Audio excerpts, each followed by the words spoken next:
بسم اللہ الرحمن الرحیم۔ غازی ثاقب شکیل جلالی جو کہ آستانہ علیہ بکی شریف کے ساتھ وابستہ ہیں اور سلسلہ نقشبندیہ جلالیہ سے باقاعدہ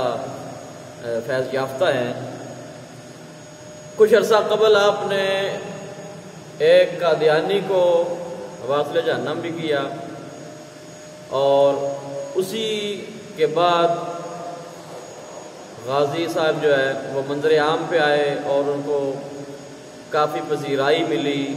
اہل سنت کے حلقہ میں، اور بالخصوص جلالیہ حلقہ جو ہے اس میں کافی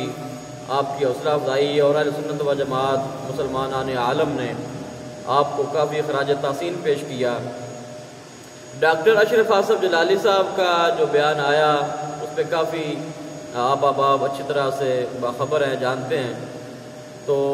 اگرچہ پیر سید نوید الحسن شاہ صاحب دیدہ مجدو پہلے بھی لاہور تشریف لے کر گئے اور ڈاکٹر صاحب سے بات ہوئی، لیکن آپ نے اعلان برات بھی کیا، اس کے باوجود کسی بھی جلالی بھائی کی طرف سے ڈاکٹر صاحب کے ساتھ کوئی نازیبا الفاظ اس طرح کی کوئی آپس میں چپکرش کا جو ایک منظر تھا یا جو صورتحال تھی وہ پیدا نہیں ہوئی۔ رہائی کے بعد جب ڈاکٹر صاحب کا بیان آیا کہ مزار اور دستگاہ پر بد مذہبوں کا قبضہ نہیں رہنے دیں گے، اس کے بعد پیر سید نوید الحسن شاہ صاحب آپ نے باقاعدہ طور پہ ویڈیو بیان جاری کیا اور اعلان لا تعلقی کیا۔ پیر صاحب کے ویڈیو بیان کے بعد یقینی طور پہ ایک تشویشناک صورتحال پیدا ہوئی، جس کے نتیجے میں ملک بھر سے اور غالباً دنیا بھر سے جو آستانہ علیہ بھکی شریف سے وابستہ ہیں انہوں نے ڈاکٹر صاحب کے ساتھ باقاعدہ لا تعلقی کا اعلان کرنا شروع کر دیا۔ باقاعدہ پوسٹیں آئیں، باقاعدہ تحریریں آئیں، تحریریں چھپیں، وہ سوشل میڈیا پہ وائرل ہوئیں، فیس بک پہ، واٹس ایپ پہ، مختلف گروپس میں یہ چیزیں وائرل ہوتی رہیں۔ تو کچھ ہی دنوں کی بات ہے کہ غازی ثاقب شکیل جلالی جو ہیں انہوں نے کسی جگہ پہ بیان کر رہے تھے، کوئی نعت کے شعر پڑھ رہے تھے، تو اس میں انہوں نے ایک شعر پڑھا۔ وہ شعر کچھ ایسے ہے کہ بچ جا بچ جا بچ جا بچ جا امام خطائی، یعنی کہ یہاں پر ڈاکٹر صاحب کی طرف یہ شعر منسوب کیا جا رہا ہے کہ بچ جا امام خطائی، ایک پہلے ہی پھڑکا بیٹھا ہوا۔ یہ پنجابی میں شعر ہے، پہلے پھڑکا دیا مطلب کہ وہ قادیانی کو جو واصل جہنم کیا۔ اب اس شعر کو لے کر کے جلالی حضرات جو ہیں، بالخصوص جو اشرفی جلالی ہیں، ڈاکٹر صاحب کے جو تلامذہ ہیں یا جو ان کے مریدین ہیں، متعلقین ہیں، متوسلین ہیں، تو انہوں نے اس کے اوپر ٹھیک ٹھاک ایکشن لیا ہوا ہے اور اس پہ کافی ویڈیوز بھی ہیں، پوسٹس وغیرہ بھی آئی۔ تو بڑے نازیبا الفاظ غازی صاحب کے متعلق اور ڈاکٹر صاحب کے متعلق دوسری طرف سے نازیبا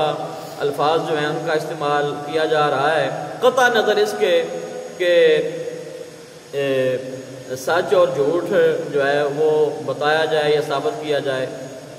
یہ سارے حضرات بخوبی جانتے ہیں کہ کیا مسئلہ ہے، کیا ہو رہا ہے، لیکن اب یہ مسئلہ انا کا بن چکا ہے اور اس میں جو انتہائی فوش کلام ہو رہا ہے، گالی گلوچ ہو رہا ہے، اس میں بڑے نازیبا الفاظ جو ہیں، نازیبا کلمات جو ہیں ان کا استعمال ہو رہا ہے۔ تو یقین جانیں کہ کسی بھی طرف سے کوئی بھی جملہ جب کسا جاتا ہے تو اس میں نقصان جو ہے وہ مسلک کا ہو رہا ہے، نقصان عقیدے کا ہو رہا ہے، نقصان عوام کا ہو رہا ہے، نقصان جو ہے وہ امت کا ہو رہا ہے کہ تقسیم در تقسیم ہم لوگ ہوتے جا رہے ہیں، تقسیم در تقسیم ہوتے جا رہے ہیں۔ پہلے پیر صاحب، ڈاکٹر صاحب اور بابا جی رحمۃ اللہ علیہ اکٹھے تھے، پھر ڈاکٹر صاحب الگ ہوئے، پھر پیر صاحب الگ ہوئے، اب بابا جی بھی نہیں رہے۔ ہماری اہل سنت آلریڈی تقسیم در تقسیم ہے۔ بھی ڈاکٹر القادری صاحب کا اپنا ایک الگ سیٹ اپ ہے، الگ ایک پلیٹ فارم ہے باقاعدہ۔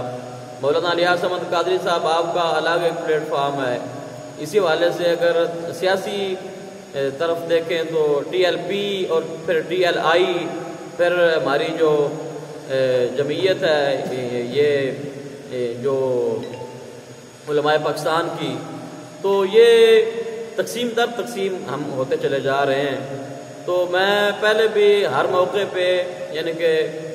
ڈاکٹر صاحب کا اور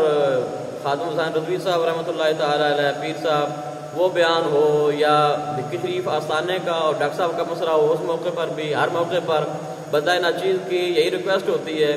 کہ یہ بحثیں اگرچہ آپس میں ہوتی رہتی ہیں، لیکن کم از کم ہمیں پی ٹی آئی اور نون لیگ والے جس طرح ایک دوسرے کی ماں بہن ایک کر دیتے ہیں اور آپس میں جو ہے وہ گندی گالیاں دیتے ہیں، تو یہی کام اگر علماء نے بھی کرنا ہے، حفاظ نے بھی کرنا ہے، تلامدہ نے بھی کرنا ہے، ایک اتنے بڑے آستانوں کے ساتھ وابستہ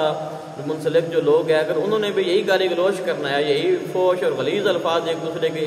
دوسرے کے لیے استعمال کرنے ہیں، تو میرے خیال میں ان میں اور ہم مذہبی لوگوں میں تو کوئی فرق پھر نہیں رہے گا۔ لہذا بات اگرچہ ایک دوسرے کے مخالف کرنا بھی پڑ جاتی ہے، کی بھی جاتی ہے، لیکن اس کا بھی کوئی دائرہ کار جو ہے وہ ہونا چاہیے اور اس کا کوئی طریقہ کار ہونا چاہیے۔ اللہ پاک ہم سب کو اعمال صالحہ کی توفیق عطا فرمائے، آمین۔ وما علیہ الا البلاغ المبین۔